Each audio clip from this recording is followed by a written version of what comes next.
Good evening and welcome to Moonshot Nutrition Nighttime Edition, Good Sleep Part 2. So, this is the how of good sleep. And to start the how off, we're going to talk about something called sleep hygiene. Don't worry, if you're not bathing, this isn't that, although I'd prefer it if you do. Sleep hygiene is about what you do prior to going to bed.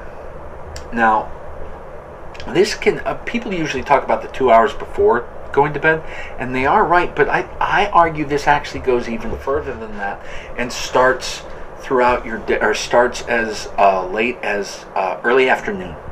So what that means is a lot of people are going to be sensitive to any stimulants they take later in the day. Caffeine's obviously the number one culprit.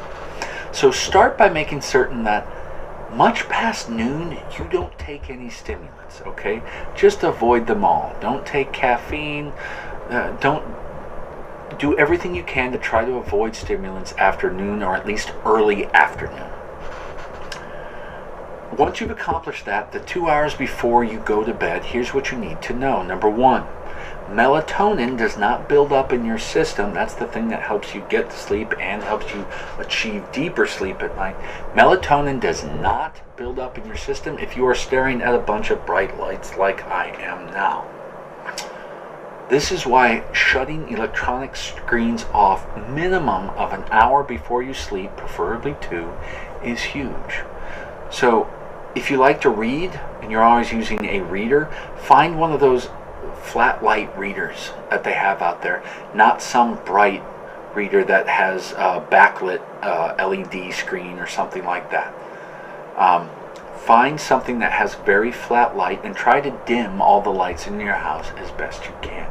Stay away from bright lights, stay away from movies and television screens, electronic screens of almost every type with the exception of the flat lighting reading tablets.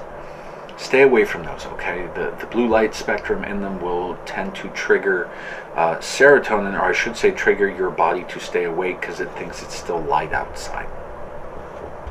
So that's step number one. Step number two, don't eat huge meals shortly before you go to bed, okay? Try to get most of your eating done several hours before you go to sleep, all right? It just, for most people, there's a few exceptions, but for most people, eating large meals shortly before you go to sleep just doesn't end well, okay? So try to get your eating in at least 3 hours or more before you get to sleep. Another big issue of sleep hygiene is to make certain that whatever it is you are reading or thinking or doing about, try to use something that is pretty chill. Now, some people actually find that nonfiction works better for them.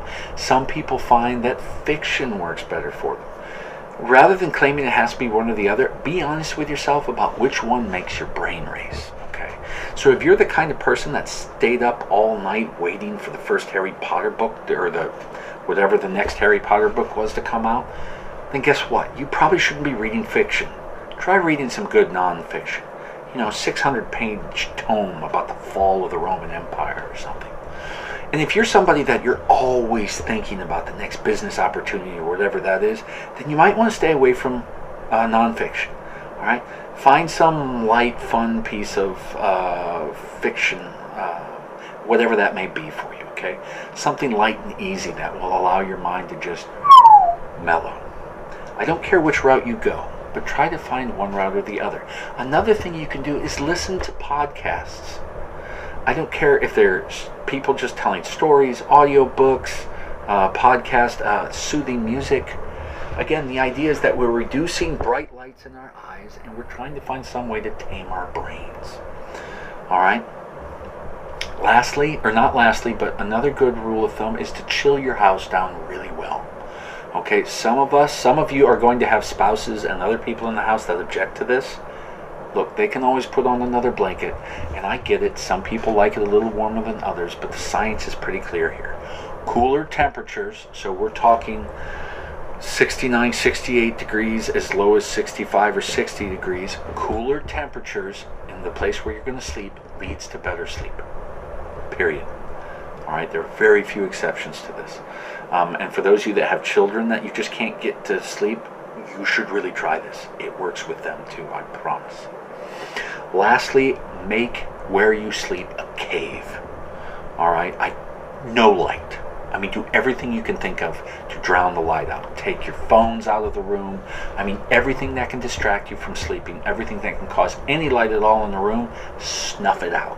You will sleep better. As always, I hope this helped. Pass the good word on to anybody you think it can benefit. Hit the like, hit the subscribe button, but most of all, make the world a better place. Thank you for watching. Good night.